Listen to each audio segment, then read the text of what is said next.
Damos inicio a las conferencias a cargo de los siguientes investigadores.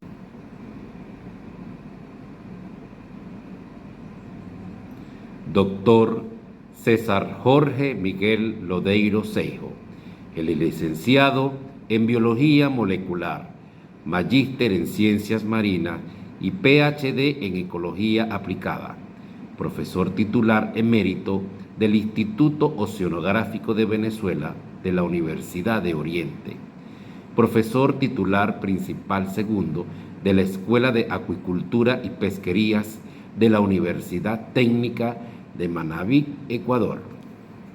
Yo soy César Lodeiros, soy adjunto a la Universidad Técnica de Manabí y a la Universidad de Oriente en Venezuela. La ponencia, voy a tomar la pantalla, con permiso de ustedes, y la ponencia que tengo para hoy es la acuicultura, ver la acuicultura, en este caso la maricultura, como gran parte de la solución a las demandas alimenticias que existen hoy en día, focalizado en lo que es el cultivo de moluscos bivalvos. Vamos a ver cómo ha sido la evolución de las sociedades y el desarrollo de la acuicultura como una responsabilidad histórica, cómo ha evolucionado la población desde esa sociedad 1 a la sociedad 5, para quiénes hay que producir alimentos, qué tipo de alimentos, de dónde y por qué la maricultura, por qué los moluscos bivalvos. Así que el objetivo principal de esta conferencia es sensibilizar a una acuicultura más responsable con las generaciones de hoy y del mañana, teniendo como prioridad el cultivo con la menor huella ecológica posible. Ustedes ven, cuando nace el hombre, pues en el planeta 2,5 millones de años atrás, solo había en el Paleolítico, existía el hombre nada más en África, y eran unos 125.000 habitantes. Estamos en la sociedad de la caza y de la pesca, pero todos estábamos en África y luego empezamos a hacer migraciones, como en la parte inferior derecha, pues se muestra, empezaron a hacer migraciones hasta que hubo pues estos fenómenos que hay de cambio climático y hubo un hielo a través de los dos continentes y pudieron unirse y el hombre pudo pasar por ese estrecho y pasar al continente americano. Bueno, cuando se hizo esa migración a lo que es Europa y Asia, Euroasia, pues ya había 1 millón de habitantes que lo ocupaba todo Euroasia. Eran momentos de esos de los macromamíferos. Las casas se hacía de los mamuts, de los licterios y de otros organismos, animales gigantes de esta manera. Y bueno, ya al pasar por el estrecho de Bering, ya 10 a 30.000 años, comienza a 5.000 años la sociedad pues agraria, y ya había 5 millones de habitantes repartidos por todo el mundo. Continuamos con esa sociedad agraria y en tiempos del imperio se estimaba que había 150 millones, o sea, 50 en el Mediterráneo, perdón, y 50 en China y 50 repartidos por todo el mundo, ¿no? Y entramos ya en el siglo XVI y se alcanzan los 500 millones de habitantes. La población necesitó muchos tiempos para poderse duplicar. Después del crecimiento se acelera, la población se duplica en 2 siglos, en 200 años, y viene por lo que es la revolución industrial y la población pues empieza a reproducirse mucho más y llegamos a 1900. En el año 1900 ya había 1.600 millones de habitantes y seguíamos con esta sociedad industrial y llegamos a lo que es principios de la sociedad de la información, que serían los años 60, unos 3.000 millones de habitantes. O sea, se duplicó la población en mucho menos años. Finalmente se ha vuelto a duplicar en menos de 40 años, superando la cifra de 6.000 millones de habitantes en 1999, de los cuales ya hay muchos aquí de esta generación. Y seguimos multiplicándonos, y hoy 30 de noviembre voy a cliquear en las estadísticas que hay y hemos visto que rebasamos la barrera de 8.000 millones de habitantes, como ustedes pueden ver aquí. Okay.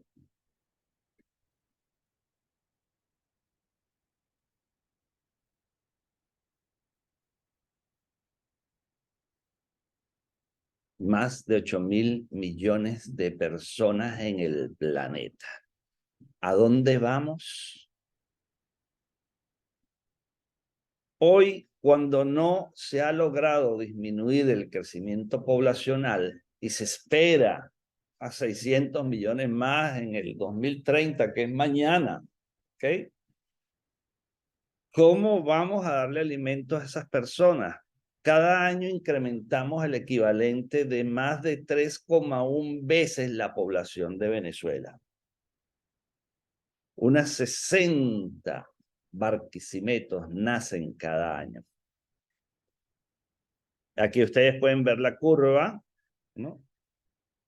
Y vemos cómo fue prácticamente en el periodo de revolución industrial que empezó a duplicarse la población, aunque pues hubieron muchas políticas de natalidad, de disminución de la natalidad, la población sigue multiplicándose y nosotros estamos en este punto. Y ya esperamos los 600 millones más, ¿verdad? De personas. ¿Dónde están esos alimentos? ¿Ok? Bueno, no es solo esa pregunta. La pregunta es, ¿para quién hay que producir alimentos? Y otra pregunta que tenemos es, ¿qué tipo de alimentos tenemos que producir? Si ustedes ven este mapa, los más teñidos son los que están creciendo más, las regiones, en este caso África y nosotros acá en Sudamérica. Venezuela está muy teñida y toda la parte andina, por decirlo de alguna manera, está teñido, porque hay tasas de natalidad todavía muchísimo más grandes que hacen que se dupliquen las poblaciones. Sin embargo, en las partes nórdicas de Europa, Euroasia, ya no hay tanta natalidad. De hecho, hay un descenso de población. La China mantendrá su población sin mucho crecimiento y se proyecta que la India el próximo año superará la población de la China. O sea que tenemos que producir alimentos para quienes, para los países en vías de desarrollo o subdesarrollados o como quieran llamarle. La malnutrición permanece como el factor número 1. Ustedes cojan todo la mortalidad y daño que se hace por las guerras, por las enfermedades tipo COVID, por genocidio, terrorismo, todo lo que ustedes quieran, eso no alcanza al daño que hace la malnutrición. ¿Ok? Fíjense, la desnutrición en la mortalidad infantil, más del 55%. Cada minuto de cada día en alguna parte del mundo mueren 25 niños por malnutrición y enfermedades prevenibles. Un niño cada 2,6 segundos. Y si no causa muertes, la malnutrición puede causar ceguera, deformidades, incapacidades inmunes, daño cerebral, hipertensión, etcétera, etcétera, etcétera. Pero esta malnutrición no está ligada solamente a lo que es el hambre, sino a la mala alimentación, donde hay la sobrealimentación y aquella alimentación con un desbalance de nutrientes que tiene la consecuente epidemia global de obesidad. Causas de esto es el exceso de toma de alimentos, carencia de ejercicio, estilo de vida, etcétera, que hay efectos pues de diabetes, etcétera, etcétera.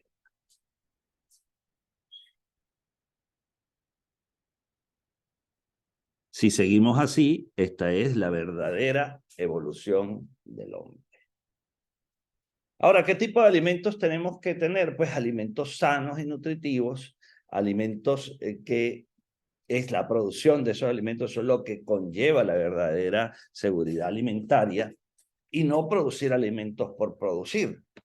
Entonces, el mar es uno de los sistemas que producen alimentos con unas capacidades nutritivas enormes, sobre todo ácidos grasos, poliinsaturados, etcétera, y todo esto no solamente hay en los peces pelágicos, sino más en los mariscos y otro tipo de alimentos que pueden venir del mar.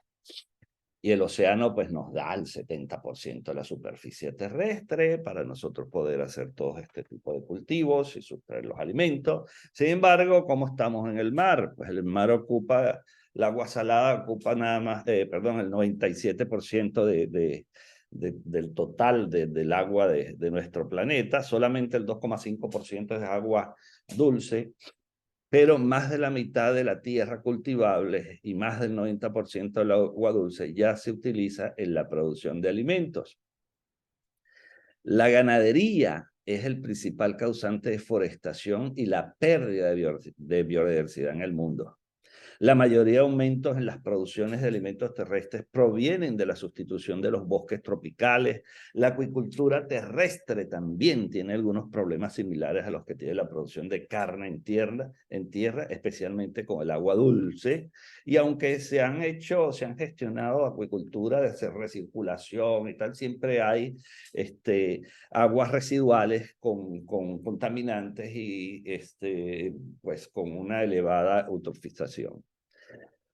Entonces, no hay menor duda que el aumento de la producción de proteínas del mar debería ser parte de la solución, y porque tiene una huella ecológica o una huella de carbono mucho menor y mucho menos impactos en la biodiversidad.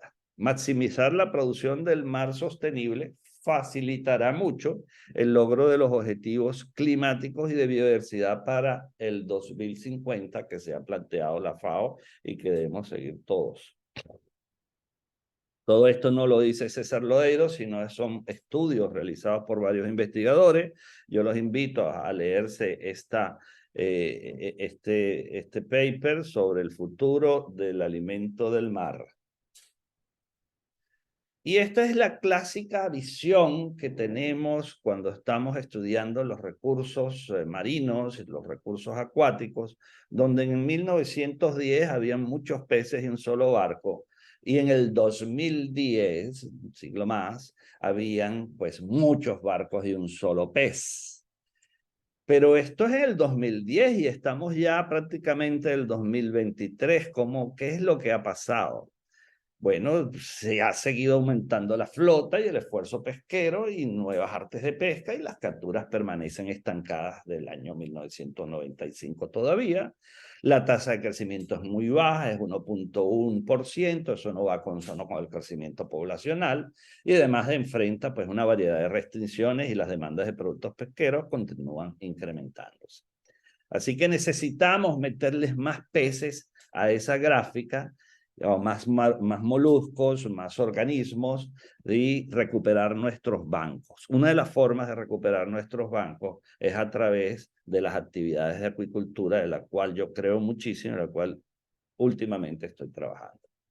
Pero ¿qué hay? Hay unos factores y unos retos enormes, porque seguimos con una contaminación elevada, seguimos con un cambio climático, cosas que está pues ya sintiendo mucho Venezuela, no solamente con las lluvias que hay en estos momentos, sino también porque los huracanes se están acercando más a la costa. Está el efecto del niño, de la niña, del tío, de la abuela, un montón de efectos, de factores que van en contra de poder producir alimentos. Ya en 1992, la Asociación de Científicos del Mundo daba una preocupación mundial con este llamado, donde se proyectaba un evento de extinción masiva, el sexto en 540 años, en donde muchas formas de vida actuales podrían ser extinguidas o comprometidas a fines de siglo. Cada día se mueren unas cuantas especies, etc. Estamos perdiendo la biodiversidad en el mundo. Si no nos enseriamos, no sé a dónde vamos a parar. Yo sí sé a dónde vamos a parar. Entonces, ya en el 2017 volvió otra advertencia mundial de todos estos científicos, casi con lo mismo. Y ustedes vean, es aplaudible pues que los gases que disminuyen la capa de ozono se hayan disminuido, eso sí es lo único positivo que he visto, pero el agua dulce disponible per cápita disminuye, y eso que estas son gráficas que son hasta el 2016, del 60 hasta el 2016, aumenta la captura de pesca y empezaron a disminuir, sobre todo pescas de alimentación, o sea, de organismos para alimentación directa del humano. Zonas muertas en los océanos, las hipoxias han aumentado un 75%, la masa forestal ha disminuido 3%, la abundancia de vertebrados disminuyó un 29%, las emisiones de CO2 siguen aumentando, etcétera, etcétera. El cambio climático está acechando, pero los humanos seguimos nosotros reproduciendo, igual los rumiantes y otro tipo de organismos. Sardina y atún, alimentos sanos y deliciosos, pero en vías de extinguirse.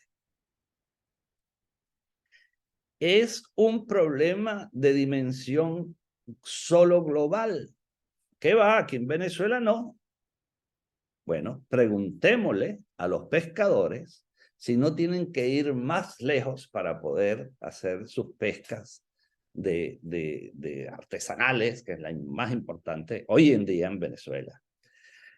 Preguntémosle a ver si esto es un efecto global. No, es un efecto global, pero no atañe a Venezuela. Por supuesto, tenemos un mar Caribe extraordinario y muy nutritivo, sobre todo en las partes oriental y occidental, pero tampoco lo es todo el año. Eso es cuando existe surgencia.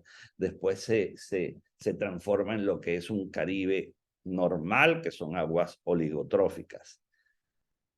Así que debido a la malnutrición y creciendo la población, 89 millones de personas al año, y esperando tener pues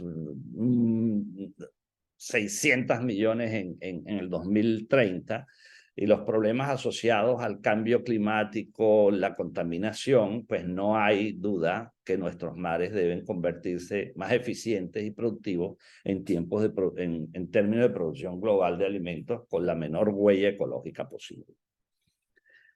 En conclusión, es imperativo y de responsabilidad histórica producir alimentos altamente nutritivos y sanos, lo que llamamos la verdadera seguridad alimentaria, y la producción por actividades de una explotación sostenible del mar y su cultivo es una buena alternativa para cumplir esa responsabilidad histórica que a todos nos ha tocado. No hay otro tiempo que el que vivimos y al que tenemos que afrontar. Así que todos, estudiantes, profesores, científicos, gobierno, institución, comunidad en general, pueden y deben ser protagonistas para esto. ¿Qué hay que hacer para una producción sostenible en el mar?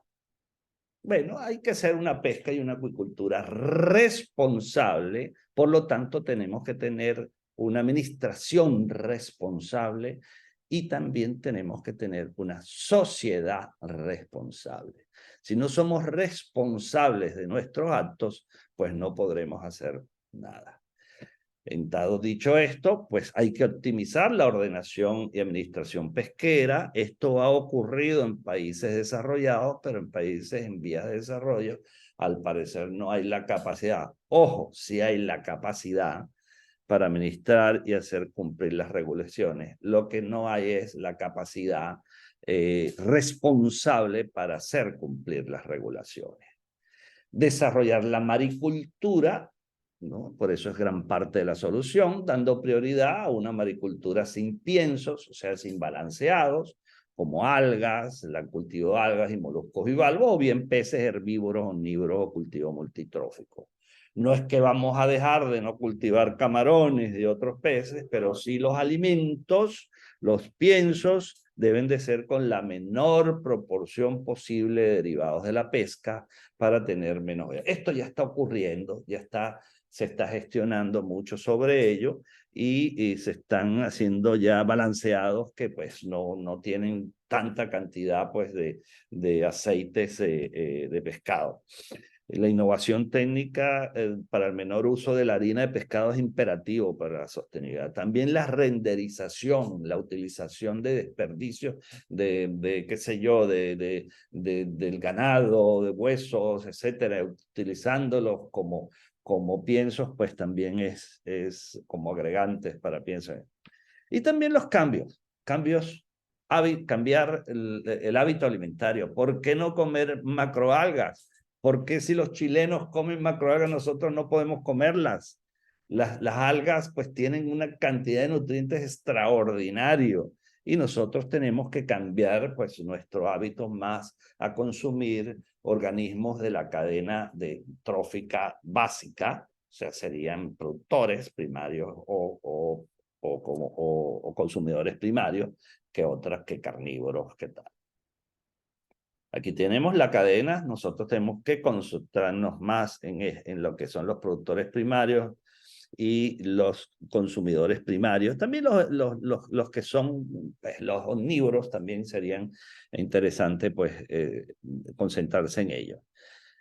Y esto es lo que conlleva pues a tenerla pues menos huella ecológica si nos concentramos ahí. Ustedes ven la pirámide aquí global de pesca y está toda desfigurada, hay una gran cantidad de pesca, de atún, de organismos carnívoros, y esto pues no se acerca a la clásica que nosotros conocemos, que nos han enseñado pues desde bachillerato, ¿no? Ya eso te da una idea de que la pesca pues no va consona con los sistemas en líneas generales, pero sí lo va la acuicultura. Hay menos producción de carnívoros, hay menos producción de carne y hay más producción de omnívoros, peces, en líneas generales. Esto hay que aplicarlo más que todo en los sistemas de cultivo. Pero en líneas generales, pues esa es la forma de pirámide de la acuicultura, mucho menos dañina que la pirámide que lo que conlleva la pirámide de la pesca. Así que tenemos que hacer cultivos de macroalgas. Hay algunas experiencias ya en crecimiento en Venezuela, las cuales aplaudo muchísimo. Y consumidores primarios, acuicultura sin piensos. Pero ¿por qué esos consumidores primarios? Lo vamos a ver un poquito más adelante. Pero también podemos hacer acuicultura utilizando especies, como les dije, de los primeros bases de los eslabones de la cadena trófica. O la acuicultura multitrófica para el ahorro de pérdidas energéticas, pues también disminuye la huella ecológica. Moluscos. ¿Por qué? Pues porque tenemos un montón de especies que son consumibles, más del 30%, y ustedes tienen un catálogo de moluscos del oriente de Venezuela, y esto conlleva una alta biodiversidad para la escogencia de las especies. Nosotros tenemos temperaturas adecuadas y tenemos también una productividad primaria adecuada. Tenemos aspectos socioeconómicos históricos importantes, bueno, la producción de perlas, etcétera. Gran potencialidad para el aumento de la producción de moluscos bivalvos por actividades de acuicultura tenemos. Tenemos el clima tropical sin cambio. Ustedes ven acá los puntos fríos que son por surgencia, lo que hacen pues es mayor alimentación de los sistemas, de mayor producción primaria. Tenemos lagunas, tenemos muchas bahías, áreas protegidas, áreas de producción primaria enorme como los manglares donde nosotros podemos establecer cultivo de moluscos fácilmente. Los moluscos tienen una elevada fecundidad, hay ostras que te tienen hasta 150 millones de huevos, una sola, ¿verdad? Los mejillones son muy prolíferos, también tienen de 10 a 30 millones de huevos, tienen un elevado precio unitario, fácil la transferencia tecnológica de cultivo, son dietas sanas y de alto contenido nutritivo, en proteínas, en grasas bajo contenido en grasas saturadas, bajo en colesterol, alto en grasas poliinsaturadas, alto en contenido de minerales y vitaminas. Y bueno, las otras se ha dicho que son uno de los alimentos señalados para combatir el COVID más eficientes. Aumentan la biodiversidad, son organismos bioingenieros. Cuando tú haces cultivo, pues aumentas más la biodiversidad de los poliquetos, etcétera, porque las conchas y todas las estructuras que hacen y donde manipulan pues lo que es el ambiente, pues construyen sistemas adecuados para que vivan otros organismos.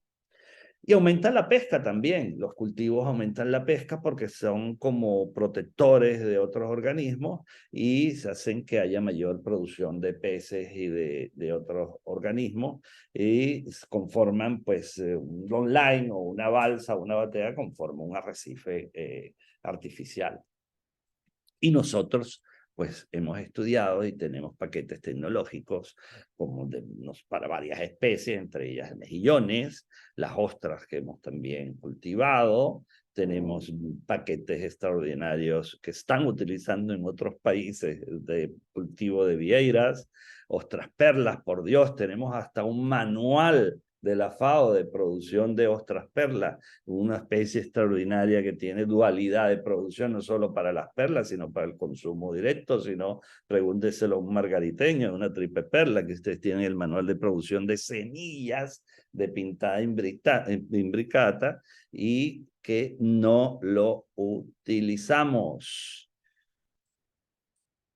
Tenemos especies o podemos introducir especies como esta Crassostrea gigas, la ostra del Pacífico, que ya se ha introducido en muchas partes del mundo. Es una especie exótica, pero en los trópicos parece que no forma poblaciones feriales. Se ha estudiado mucho ello. Yo pues abogo por ello. Y podemos, hay algo interesante en esta, que es una de las que más se produce en el mundo, pero desde hace muchos años, pues está estancada porque hay enfermedades en Europa, donde más que todo, por donde la producen, y en China, pero se sigue demandando, y esa falta de demanda, pues la podría cubrir pues los trópicos y, ¿por qué no?, Venezuela. ¿Okay? Todo esto está escrito, todo esto está desarrollado, todo esto está estudiado, hay un bagaje enorme de resultados que han hecho por venezolanos en diferentes instituciones y hasta ahora pues no hemos logrado una producción sustantiva de moluscos. ¿Pero qué? No, todavía, a pesar de los pesares de todo lo que ha ocurrido en las universidades, sin echarle la culpa a nadie, ¿no? Todo queda en la conciencia de cada quien. Pues, por ejemplo, tenemos la estación hidrobiológica de Turpialito, que todavía está activa, está presta para poder producir. Lo que no tienen es financiamiento. Esa estación, la FAO la vio y la sigue viendo como una estación de mantenimiento de la biodiversidad y de producción de semillas para el desarrollo de muchas comunidades. Y ahí está. Pero necesitamos no solo ver toda la factibilidad biológica de los cultivos, que la tenemos en gran parte, ¿no?, de muchas de las especies, sino ver también la factibilidad ambiental que la tienen mucho los moluscos, y factores de recursos humanos que los tenemos. Todavía siguen habiendo especialistas en el país con gran capacidad, pero que tenemos que ayudar más a las generaciones que vienen, enseñarles capacitaciones adecuadas. Tenemos la factibilidad económica, precios, demandas elevadas, tenemos un mercado que es el mercado del Caribe, que podría ser interesante, y tiene que haber también una factibilidad jurídica de leyes y gestión y una promoción de la acuicultura que lo tienen que hacer los entes gubernamentales y promotores del desarrollo.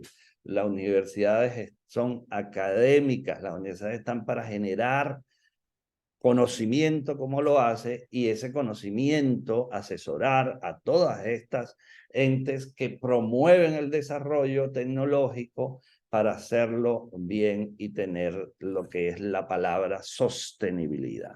Entonces, la conjunción de todos ellos es importante. Ahora les voy a mostrar rápidamente, porque no me dieron mucho tiempo para esta conferencia, lo que estamos haciendo por acá, por Ecuador, y son ostras perlas, también con pocos recursos. Esto es un muelle prestado de un restaurante, pero bueno, ahí fíjense, esta chiquita se graduó hace poco, semillas de 1 centímetro menos, pues en este tipo de artefactos de cultivo, pues en 6 meses lo que crecen en lo que es en el estuario del río Chone, donde estoy yo centrando pues mis investigaciones. Aquí estamos nosotros realizando algunas nucleaciones, injertos de perlas, y para ahí ven los chicos pues analizando todas las perlas, midiéndolas con unas perlas preciosísimas que se están produciendo acá. Ahí está inclusive entrega de perlas a la alcaldesa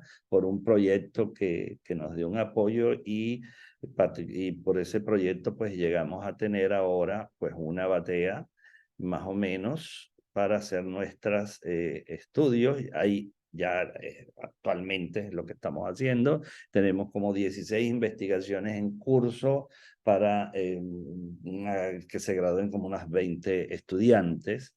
Y bueno, aquí tienen esta Chrysostrea de aquí, que hemos logrado reproducirla en hatchery, y tiene un crecimiento. De hecho, este organismo todavía no se ha identificado. Nosotros lo hemos tratado de hacer por la morfología taxonómica, etcétera y tal, y también hemos hecho análisis genéticos y todavía no hemos logrado identificarla. Parece ser que es una especie nueva para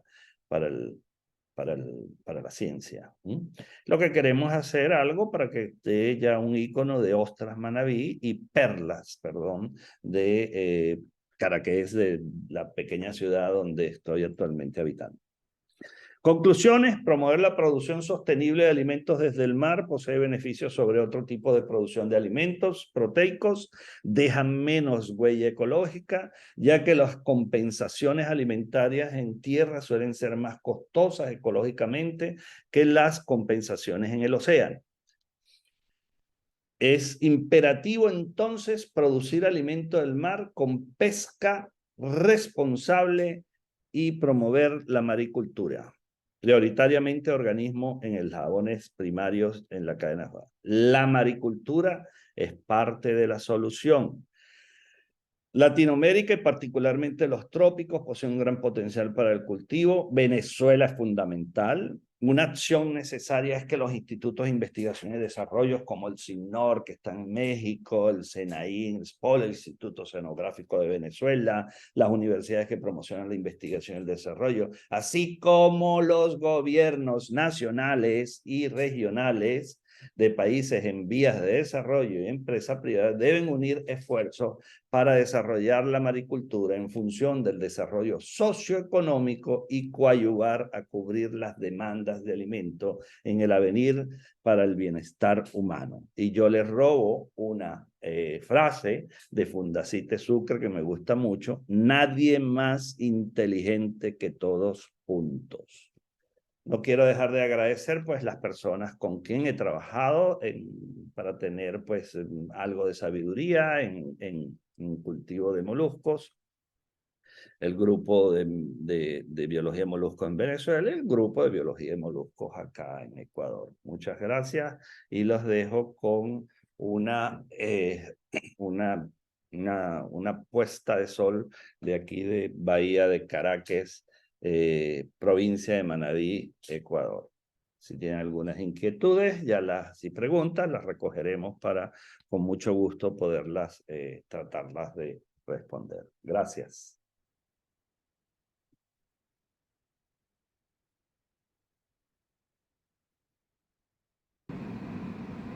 Doctora Ana González.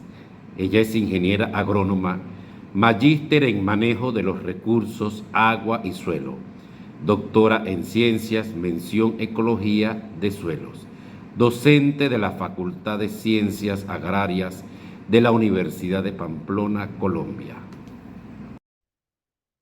Cordial saludo. Quiero agradecer a los organizadores del evento por la invitación a participar con esta ponencia que se titula Recuperación de suelos agrícolas usando prácticas de reconversión agroecológica. Para comenzar, bueno, voy a desactivar la cámara para que haya una mejor fluidez. Mi nombre es Ana González, soy docente del programa de Ingeniería Agronómica de la Facultad de Ciencias Agrarias de la Universidad de Pamplona, Colombia. Entonces, comencemos. El suelo presta una serie de servicios ecosistémicos que han sido numerados por la FAO, entre ellos el secuestro de carbono. Los suelos pueden secuestrar más carbono que la biomasa aérea. Los suelos también son importantes en el reciclaje de nutrientes necesarios para el crecimiento de las plantas. Otro de los servicios que presta el suelo es la purificación de agua y la reducción de contaminantes. Los suelos también son fuentes, recursos genéticos, fuentes de recursos farmacéuticos, representan una herencia cultural porque dan fe de lo que aconteció en el pasado. Los suelos contribuyen a regular la inundación, la regulación del clima, son la base para las infraestructuras que nosotros humanos necesitamos, la provisión de materiales para la construcción, la provisión de alimentos, fibra y combustible y el hábitat de millones de microorganismos. Entonces, al ser cosas que nosotros usamos y disfrutamos, pues se convierten en servicio ecosistémico, por lo tanto el suelo es sumamente importante en lo que es el medio de vida de las personas. ¿Qué tenemos en el panorama actual? Pues tenemos una población de 8.000 millones de habitantes, ya llegamos a los 8.000 millones de habitantes, entonces una población creciente que demanda alimento y que esos alimentos, esa producción, pues está a expensas de la expansión de las fronteras agrícolas. Entonces eso contribuye a la deforestación de los bosques. De un tiempo acá, pues hemos estado utilizando prácticas de producción de alimentos, que es lo que se conoce como la agricultura convencional. La agricultura convencional se basa en el uso de variedades mejoradas genéticamente a través de prácticas como el monocultivo, es decir, grandes extensiones de tierra sembradas con un solo tipo de cultivo. Esto ha conllevado a un mayor problema de proliferación de plagas, de pérdida de biodiversidad, de dependencia económica para adquirir semillas, estas semillas mejoradas genéticamente. Esto contribuye a una erosión cultural y una pérdida de las variedades tradicionales. La agricultura convencional también se basa en el uso excesivo de fertilizantes químicos, herbicidas, insecticidas y fungicidas, que conllevan a la contaminación de agua, a la eutrofización, a la contaminación del aire, del suelo, a la bioacumulación de metales pesados y la incorporación en la cadena trófica, conllevando a efectos tóxicos sobre la salud de las personas, como por ejemplo muchos tipos de cáncer. La agricultura convencional hace un uso excesivo del riego y esto conduce al agotamiento de acuíferos, a la salinización de los suelos. La intensa mecanización en la que se basa esta agricultura convencional pues genera un deterioro de los suelos por erosión, por compactación, desertificación, erosión hídrica, erosión eólica, pérdidas paulatinas, que conlleva a la pérdida paulatina de la productividad porque se pierden los nutrientes del suelo en estos procesos erosivos. Otro efecto es la desigualdad en la distribución de las riquezas. Ciertamente que la agricultura convencional genera alto rendimiento y que en su momento, pues, para lo que fue desarrollada, pues cumplió la misión de suplir de alimento a esa población, o sea, a la población que estaba pasando hambre. Esto conlleva a una desigualdad en la distribución de las riquezas. Quienes se llevan la mejor parte, pues las empresas de semillas y agroquímicos son las más beneficiadas, y esto ha llevado al aumento de la pobreza en el sector campesinado y a los desplazamientos de las zonas rurales a las zonas eh, urbanas, pero a las zonas marginales. La FAO ha generado unas directrices voluntarias para la gestión sostenible del suelo, que buscan reducir la erosión, fomentar el equilibrio de nutrientes, prevenir la acidificación, mejorar la biodiversidad del suelo, prevenir la salinización, la alcalinización, reducir la compactación, reducir la contaminación, mejorar la gestión del agua a través de prácticas agroecológicas, donde se utilizan bacterias promotoras del crecimiento vegetal, sistemas de labranza menos dañinos con el suelo, abonos verdes, intersiembra, cultivos intercalados, rotación de cultivos, la aplicación de compost o residuos de cosecha dentro de los sistemas de producción para generar sistemas productivos más sustentables a través del tiempo. Dentro de estos sistemas de producción agroecológica, pues se basan en unos principios ecológicos que buscan mejorar el reciclaje de la biomasa dentro del sistema y la reincorporación de nutrientes al suelo, mejorar la biodiversidad creando hábitats adecuados que fomenten los enemigos naturales, los antagonistas y fomentando de esta manera que las plantas desarrollen sistemas inmunológicos fortalecidos y que sean más resistentes al ataque de plagas y enfermedades. Adicionar abundante materia orgánica que contribuye a aumentar la actividad biológica del suelo. Mejorar la conservación y regeneración del suelo, del agua y de la biodiversidad agrícola, minimizando las pérdidas de energía, haciendo un adecuado reciclaje de la materia orgánica para la conservación de agua y nutrientes. Diversificación de especies y de recursos genéticos dentro de los agroecosistemas a través del tiempo, no solo en el espacio, sino en el tiempo. Aumentar las interacciones biológicas y las sinergias entre los componentes de diversidad agrícola, fomentando procesos ecológicos claves, es decir, imitando lo que sería un ecosistema natural, un bosque.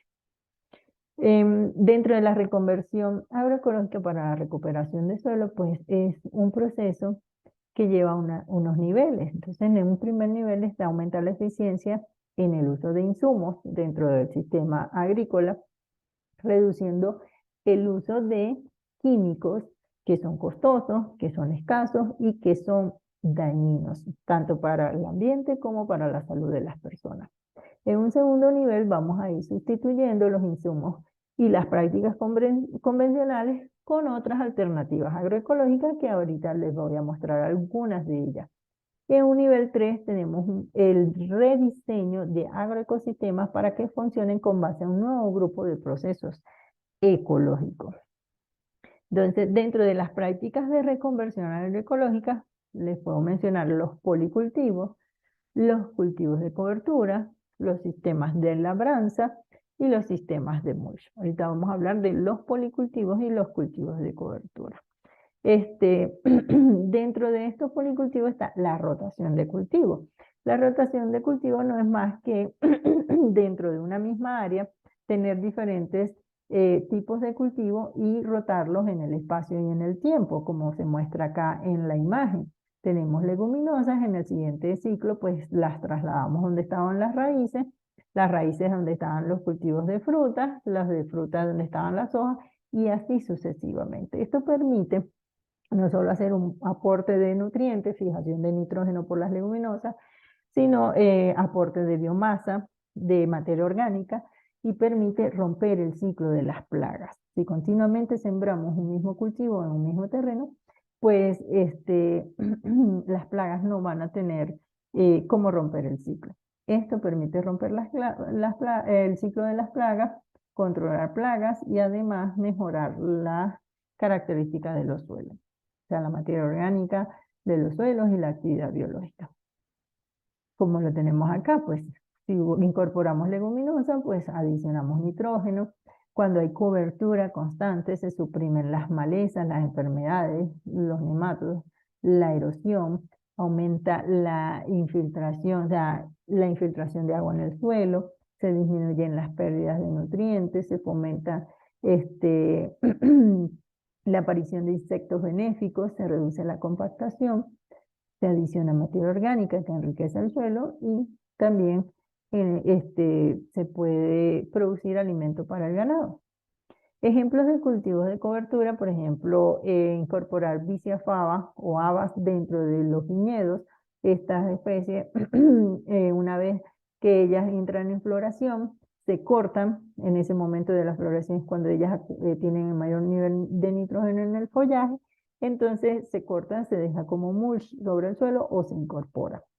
Otra estrategia es, por ejemplo, incorporar alfalfa, que tiene un potencial de fijación de nitrógeno alto. Puede fijar hasta 217 kilos de nitrógeno por hectárea, o vigna unguiculata, que también fija hasta 100 kilos de nitrógeno por hectárea. Las especies a utilizar, las variedades a utilizar, depende de las condiciones agroclimáticas de la zona. No hay una receta.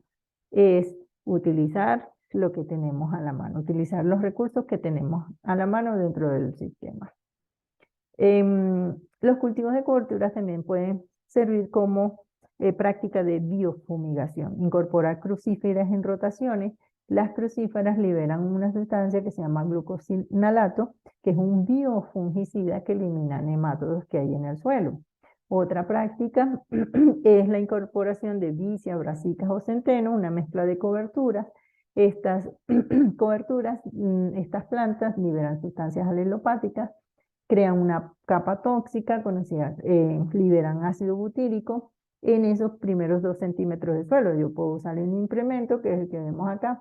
Se usa el implemento para incorporar esas especies que están aquí sobre el suelo en los 2 primeros centímetros del suelo, que es donde está el banco de semillas de maleza.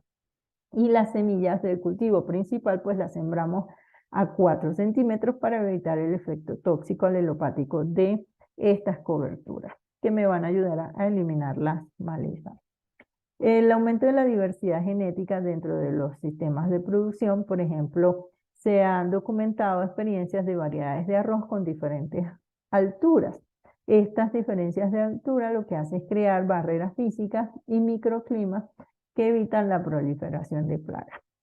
O diferentes variedades de lechuga que las hacen más resilientes a enfermedades por las diferentes capacidades adaptativas. También otra de las experiencias es la intercalación o intercalar papa con maíz. El maíz pues crea una barrera física para la propagación del inóculo de Phytophthora. También se ha evidenciado menos ataques de chicharritas o loritos verdes dentro del cultivo.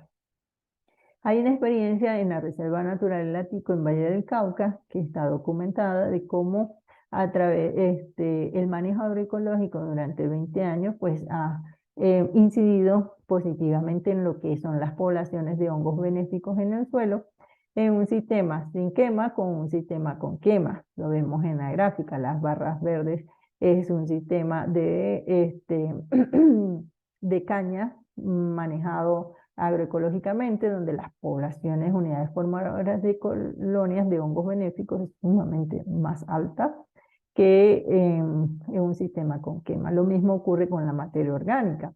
La materia orgánica en la caña agroecológica pues alcanza niveles similares a lo que es un bosque natural, mientras que en quema los niveles son bastante bajos. También este sistema de cobertura, sistema silvopastoril intensivo, donde hay una combinación de animales, pasto y árboles, a lo largo del tiempo se ha evidenciado esa capacidad, esa resiliencia ante la variabilidad climática. O sea, desde 2007, 2014, donde se han presentado varios fenómenos del niño y la niña, la producción en el sistema se ha mantenido en comparación con sistemas manejados convencionalmente. De manera de que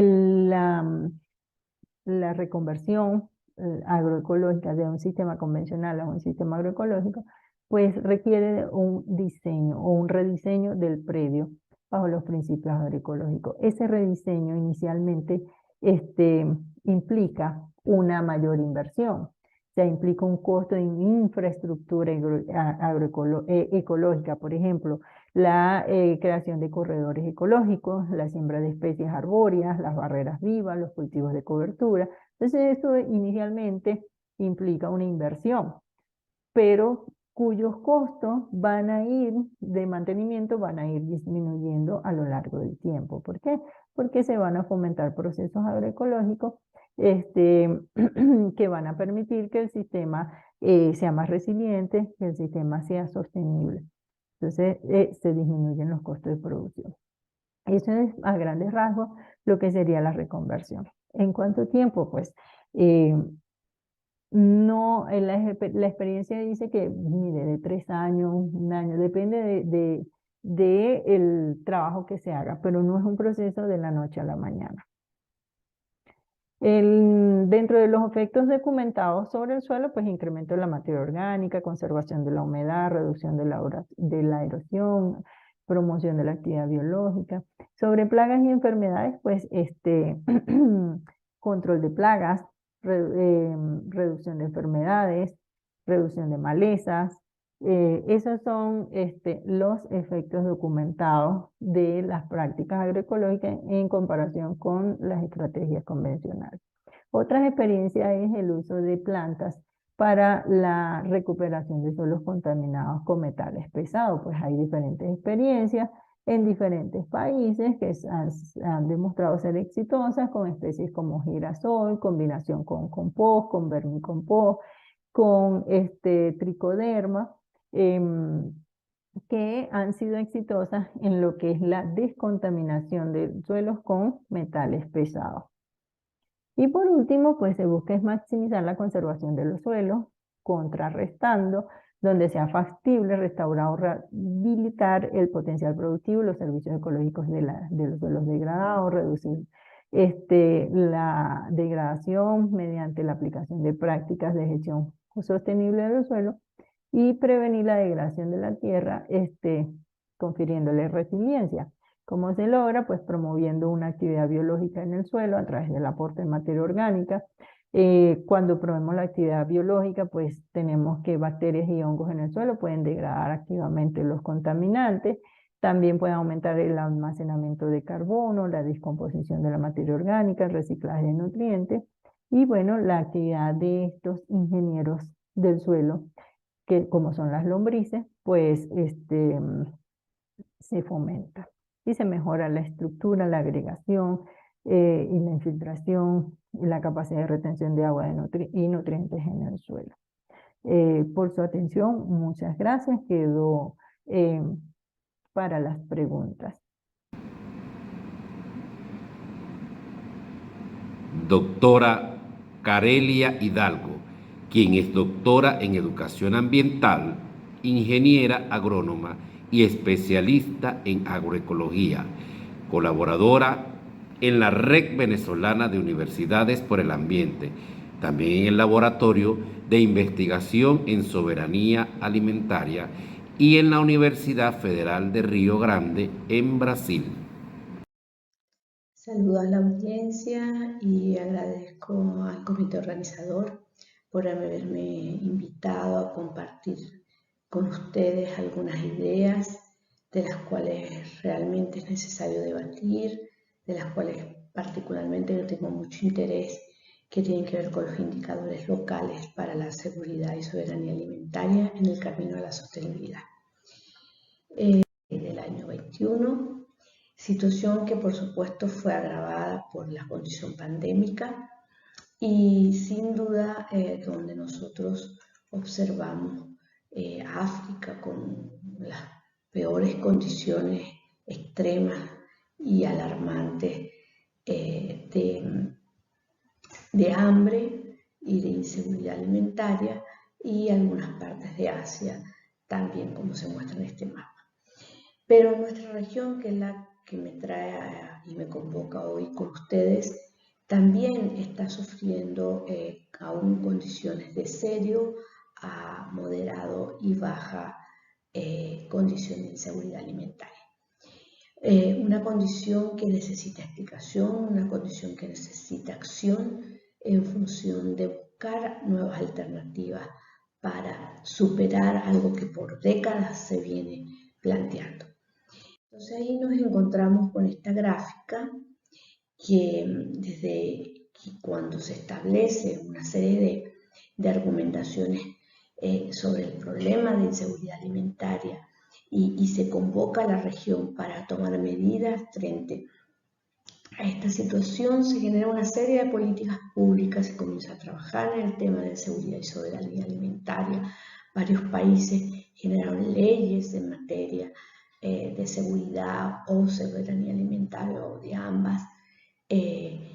Pero lo que sí es cierto es que aparentemente con los indicadores macros que se maneja venía una disminución notoria de la condición de su alimentación, como lo dice esta gráfica, que pasó del año 2000 hasta el 2014. Pero una condición que se vio disminuida en Sudamérica, más no de manera significativa ni en Mesoamérica ni en el Caribe. ¿Y qué pasa después con esto? Es que observamos que en el 2015 nuevamente comienza un ascenso en el tema de personas, en millones de personas, aquí pasa de 38 nuevamente a 35 personas en condiciones de su alimentación. Situación que se vio agravada, y así lo dicen varios informes, en un periodo de pandemia, llegando a 10 millones en condición de hambre en la región. Se puso a la par de África en algunas condiciones. Es realmente grave. Y todo eso pasa a pesar de que la producción de alimentos sirve para alimentar casi al doble de la población mundial. Pero ¿cómo es eso de que tenemos tanto alimento como para alimentar al doble de la población que hoy tenemos en el mundo y hay hambre y hay inseguridad alimentaria? Bueno, son muchas las razones que están inmersas dentro de una injusticia social, una inequidad económica, unas injusticias ambientales que tristemente actúan como detonantes en el tema de la inseguridad alimentaria. Pero aparte de eso, tenemos una condición, como lo dicen organismos públicos, de pérdida de alimentos. Pérdidas de alimentos que alcanzan, según estudios, hasta un 30% de la producción.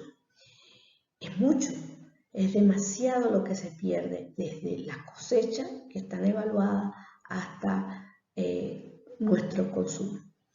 Consumo que vamos a hablar un poco, que tiene que ver con hábitos alimenticios, tiene que ver con inconsciencia de nosotros como consumidores también. Pero también hay una gran pérdida por eventos extremos causados por las alteraciones climáticas, por esos cambios, y yo ya hablo de emergencia climática porque cada día estas condiciones nos van a nos van a generar pérdida de alimentos, ya sea por sequía, por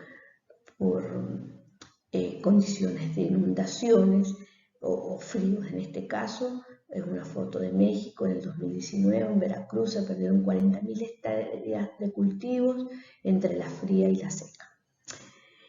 Y los destinos, en casos que no son para el consumo, alimentos que se destinan para la fabricación de plástico o se destinan para biocombustibles. Entonces, en medio de esta condición, seguimos sufriendo de hambre cuando la población aún tiene altos índices de inseguridad alimentaria. Y esta inseguridad alimentaria que se da en torno de miles y millones de hectáreas cultivables y cultivadas, que muchas de esas son destinadas para los fines que dijimos a través de los agronegocios o de los mismos commodities, que es escapan a la posibilidad de atender las verdaderas necesidades alimenticias de la región. Encontramos condiciones de hambre, desnutrición, con severas causas de las futuras generaciones, sobre todo en la primera infancia, y luego encontramos la situación de sobrepeso y obesidad por nuestros malos hábitos alimenticios.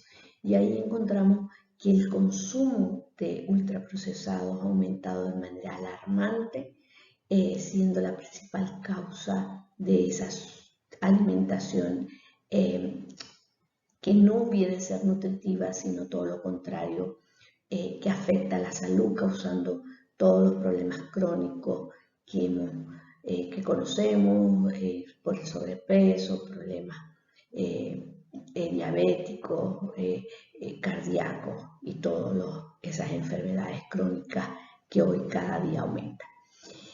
Entonces, el consumo realmente de vegetales tampoco es significativo en la dieta diaria de la población en nuestra región. Así tenemos también que toda esta situación ocurre dentro de un desequilibrio poblacional que no se viene atendiendo con la seriedad que amerita frente al tema de la alimentación, porque las grandes ciudades, y estas fotos de la India, pero no es nuestra, pero igual tenemos condiciones de sobrepoblación en ciudades como México, en Brasil, las grandes capitales, donde se generan cordones de miseria, donde tenemos condiciones de real mala nutrición.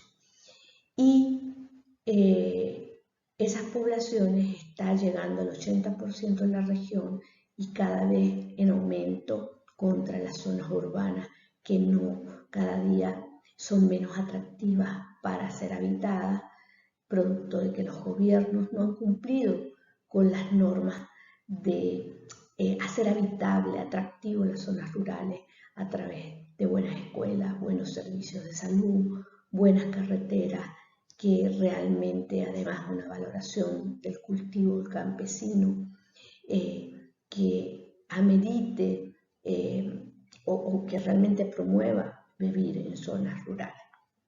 Entonces, en medio de todo ese panorama, encontramos que es necesario buscar otras formas de alimentación, otras formas posibles de vida saludable, otras formas que, como dice Lev, superen realmente las racionalidades dominantes del capitalismo a través de la racionalidad económica que domina sobre cualquier humanidad y la racionalidad tecnológica que también está dominando sobre cualquier humanidad.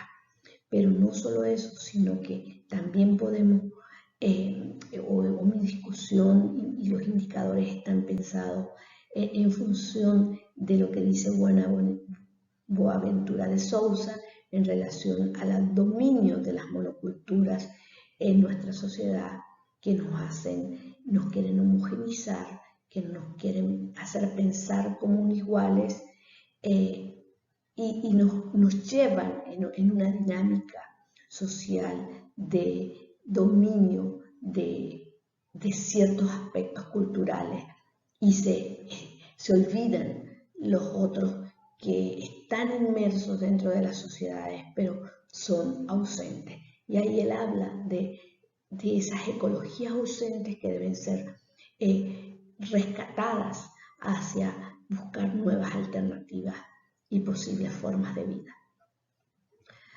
Entonces, nos encontramos con los dos grandes términos que políticamente se viene usando: seguridad alimentaria, y yo hablo también de soberanía alimentaria. Las leyes que se han hecho en la región apuntan a una u otra o ambas terminologías dentro de sus leyes.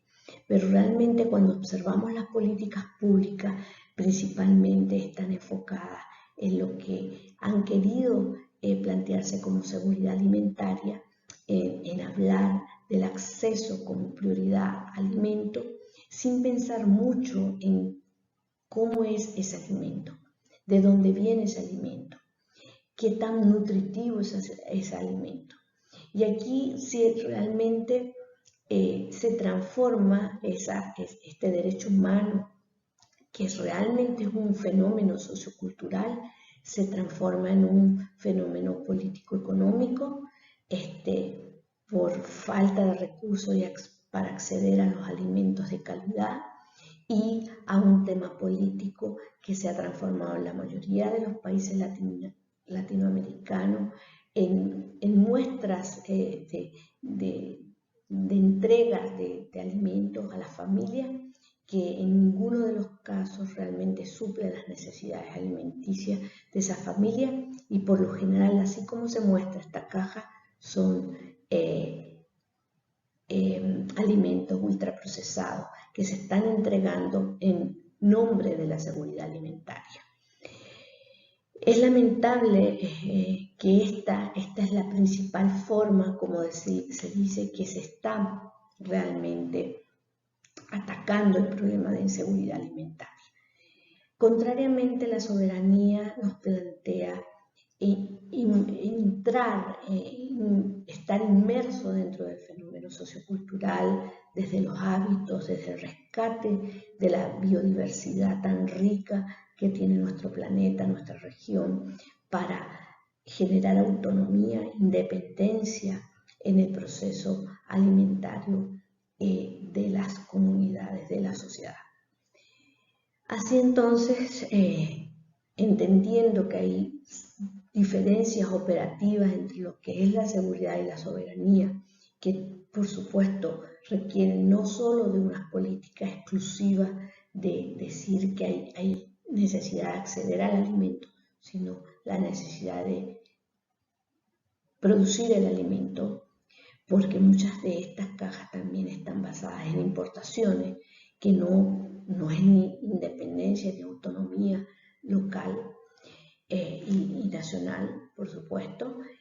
Y tenemos un tema de un derecho humano que solamente se suple con una cantidad de energía aparentemente necesaria para suplir las necesidades, pero realmente no la nutrición, no la mejor condición de salud para la población. Y en ese sentido, sería posible plantearse un sistema de gestión local para la soberanía y seguridad alimentaria, pensando desde lo local como el espacio operativo, como el espacio que ayudaría a cumplir con algunas características que den esa condición de soberanía y seguridad alimentaria.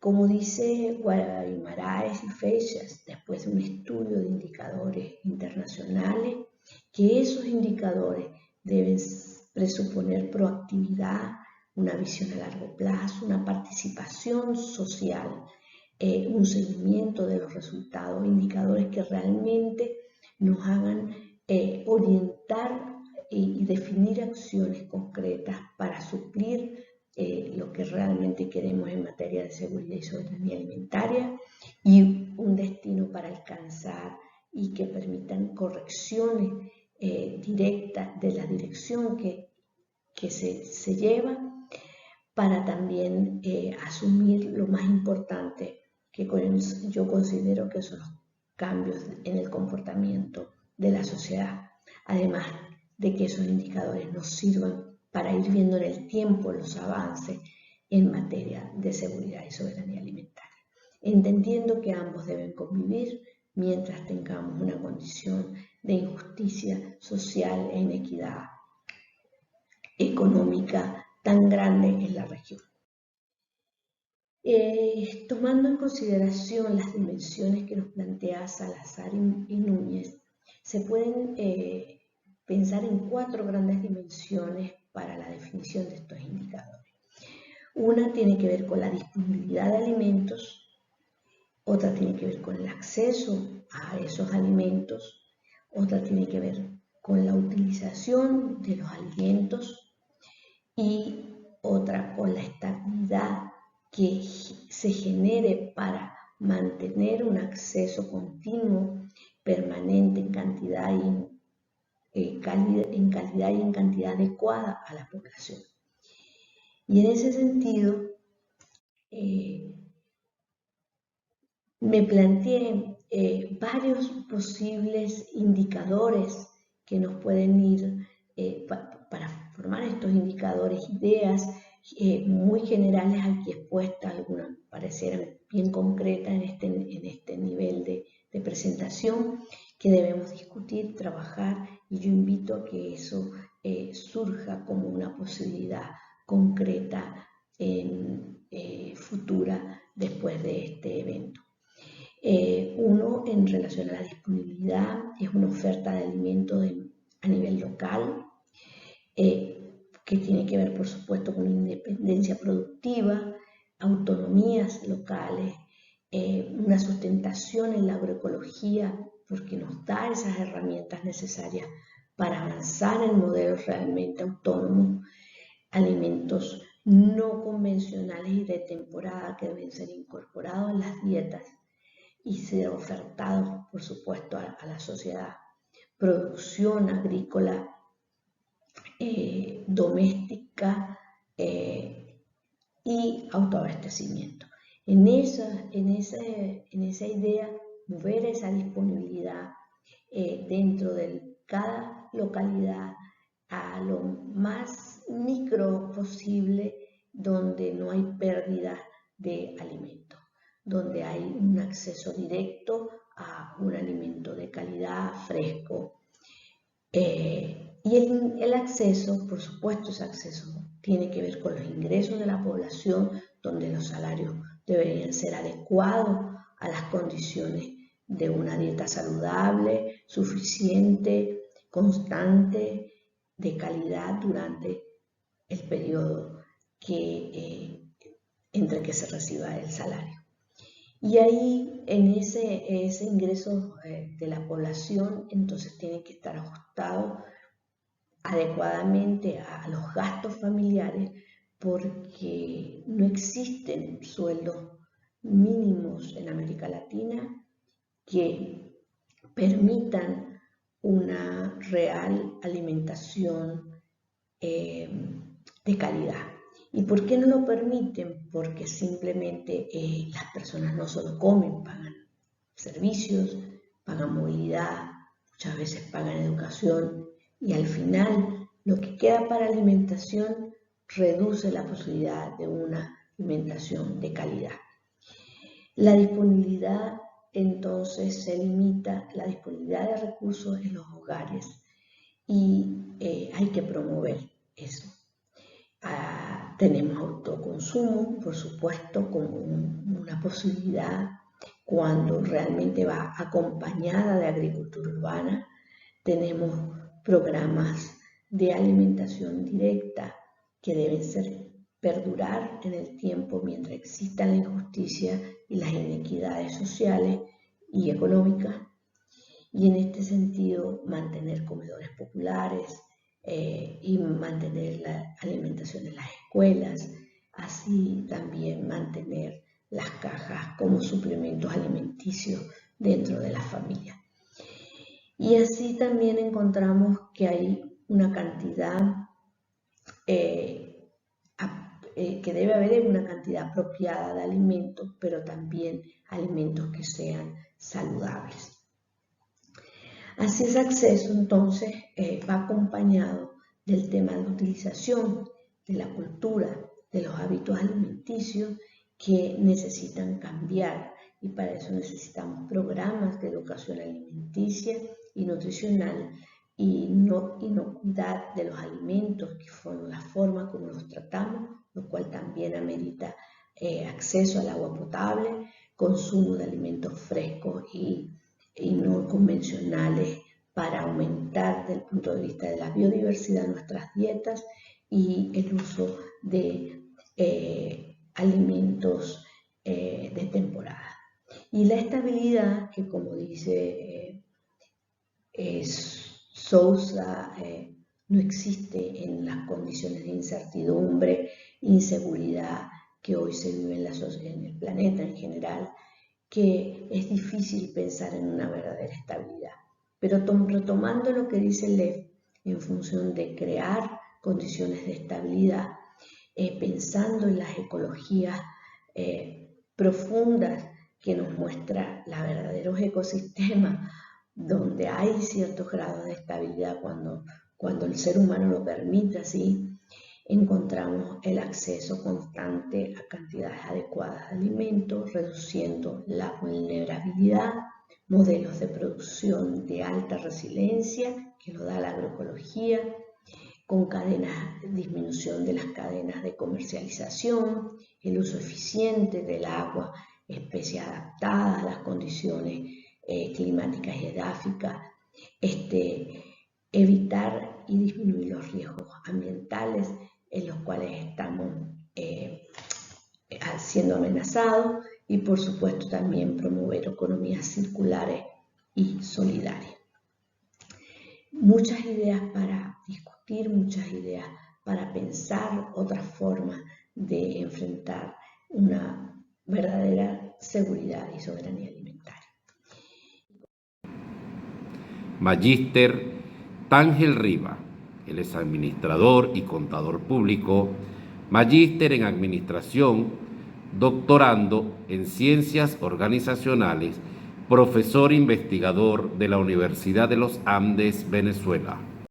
Es un placer acompañarles en este segundo Congreso Internacional con la conferencia denominada Los Clústeres, una estrategia de fortalecimiento de la agroindustria rural en un proceso de desarrollo territorial. Vale destacar que forma parte de los avances de mi tesis doctoral en trabajo conjunto con mi tutora, la doctora Ligia García Lobo. Nosotros formamos parte del Centro de Investigaciones Agroalimentarias Edgar Abreu Olivo, CIAL, de las fases ULA Venezuela. Sin más preámbulo, debemos indicar que tradicionalmente lo rural fue abordado desde una perspectiva sectorial y limitada a los fines de entender los encadenamientos que se producen en las distintas actividades que convergen en este medio. En este ámbito surge la noción de la nueva ruralidad como un enfoque novedoso del desarrollo, que concibe el territorio como una construcción social, pero con necesidades en la interpenetración de los actores que hacen vida en dicho territorio.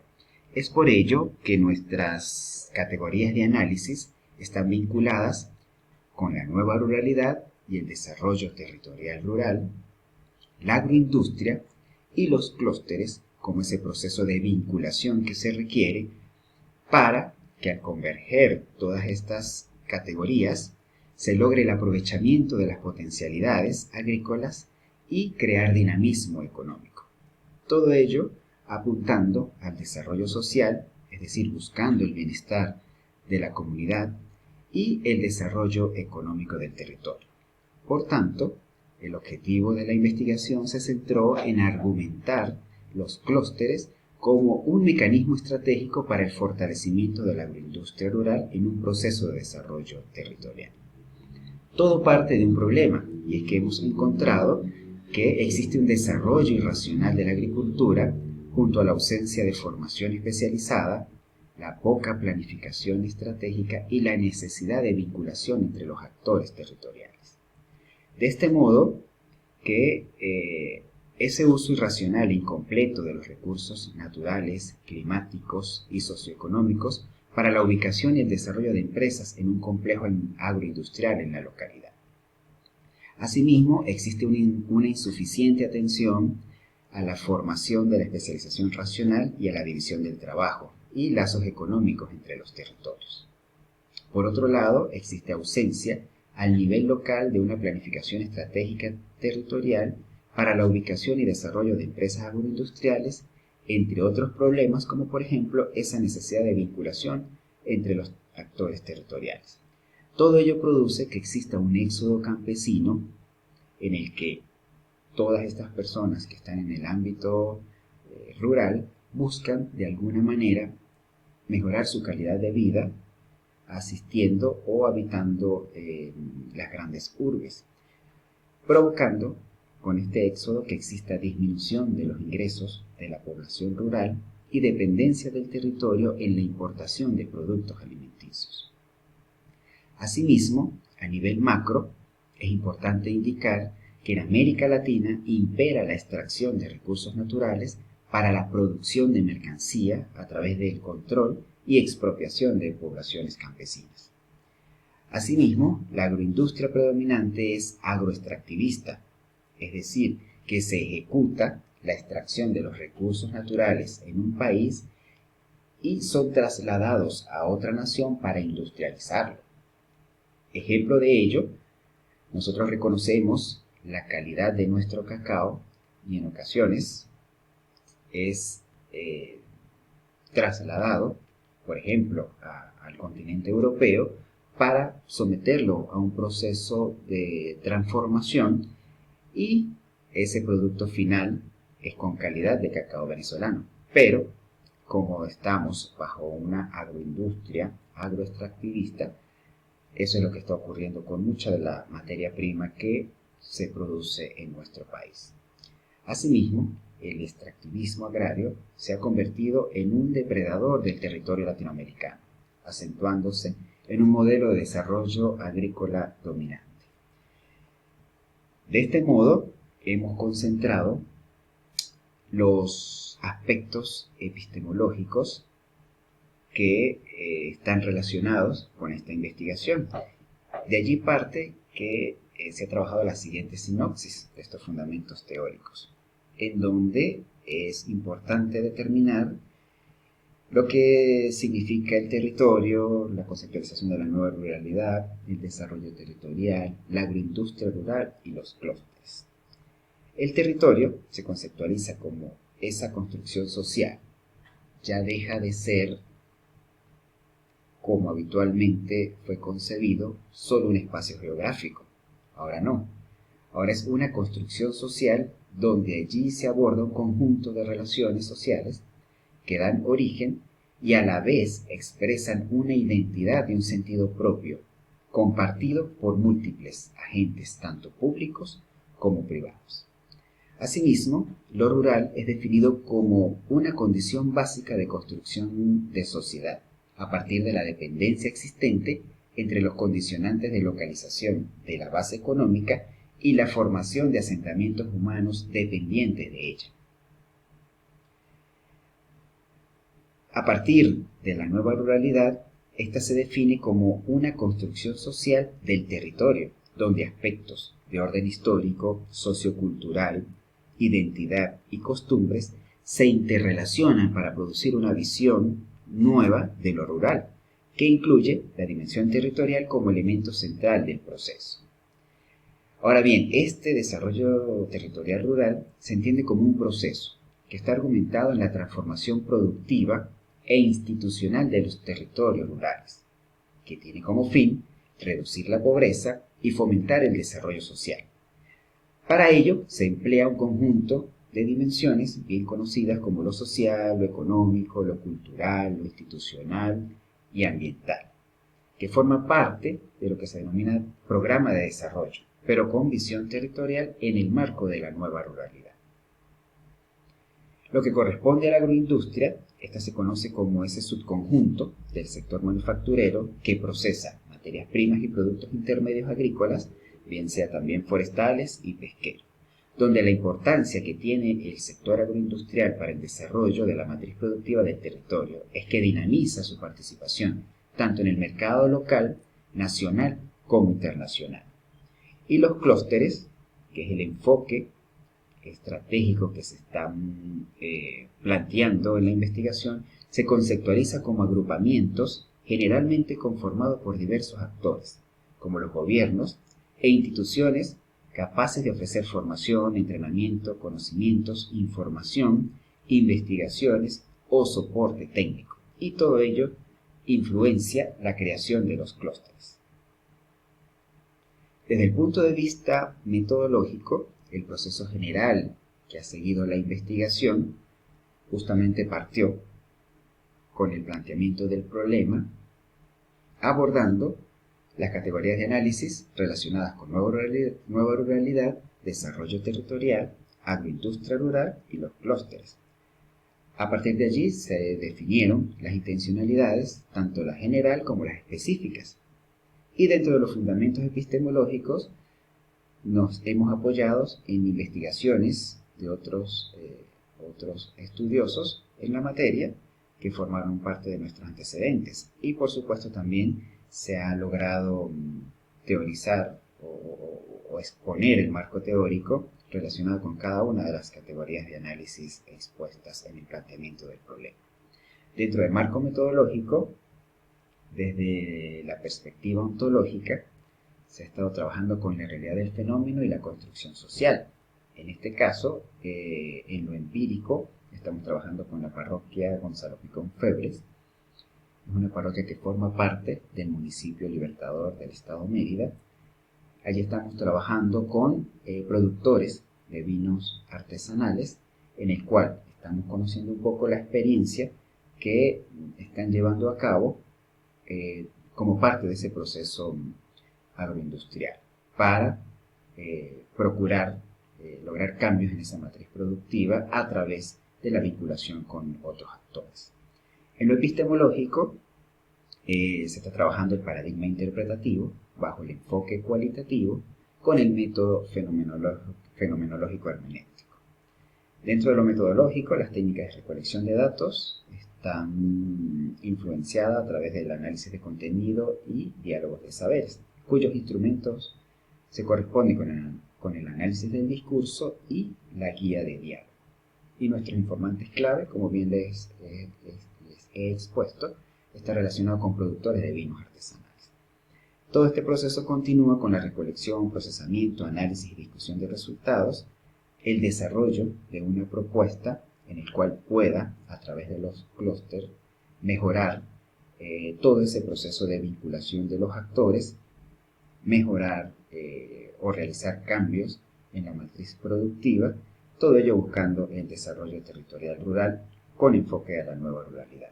Y se presentan los hallazgos y recomendaciones de la investigación. Como parte de los resultados de los adelantos que se han logrado en la investigación, se puede indicar que la agroindustria, apoyada en el enfoque de clúster, permitió estratégicamente ser un elemento dinamizador del territorio, siendo de gran interés para la formulación de políticas públicas. Asimismo, la agroindustria genera dinamismo económico y social, lo que permite la transformación de la matriz productiva con cambios notables y considerables en el territorio. La cohesión de la agroindustria con el enfoque de clúster se logran mayores niveles de eficiencia en los procesos de producción, en la adquisición de los insumos, en el acceso al conocimiento, la tecnología y en las instituciones, al mismo tiempo que se fortalecen los mecanismos de coordinación entre las empresas relacionadas y los agentes participantes. Por otro lado, mejora aspectos relacionados con la generación de fuentes de empleo, el incremento de los ingresos de la localidad y sus habitantes, la diversificación de las actividades agrícolas, el fortalecimiento de las actividades no agrícolas, como por ejemplo el turismo y la gastronomía, y el descubrimiento de las potencialidades del territorio y sus actores. Se identifican las materias primas necesarias para someterlas a un proceso de manufactura y convertirlas en productos comerciales autóctonos de la región, generando la ventaja de disminuir importaciones al suplirlas con producción interna, reactivando la economía para el progreso social, incluso con miras a la exportación. Entre los hallazgos, podemos mencionar que con la conformación de clústeres en el contexto de la agroindustria, se logra mancomunadamente el aprovechamiento de las potencialidades agrícolas, agregando valor a la materia prima, a los fines de dinamizar la economía y generar desarrollo social en beneficio de todos.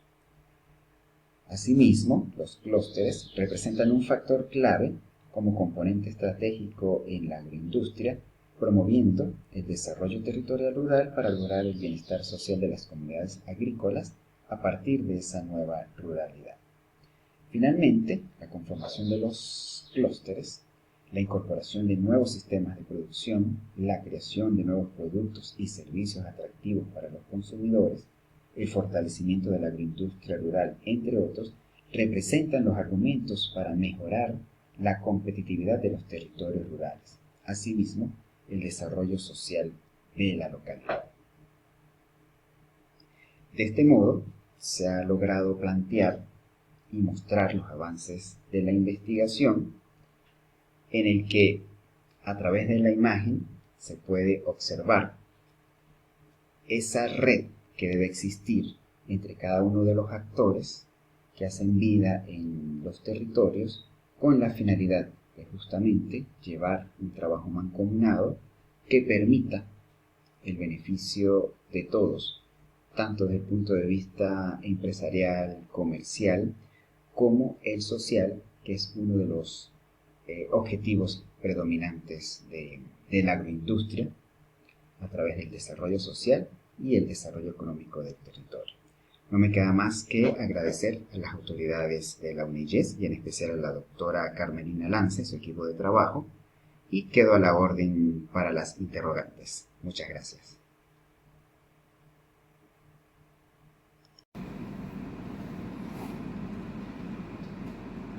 Agradecemos a los conferencistas por la presentación y los aportes brindados producto de la investigación. A continuación, damos inicio al ciclo de ponencias y a la presentación de los postes electrónicos a través de nuestro canal de YouTube y en el portal del Instituto para la Agroindustria Sustentable www.uniyes.edu.be, las cuales serán presentadas de inmediato en el siguiente video.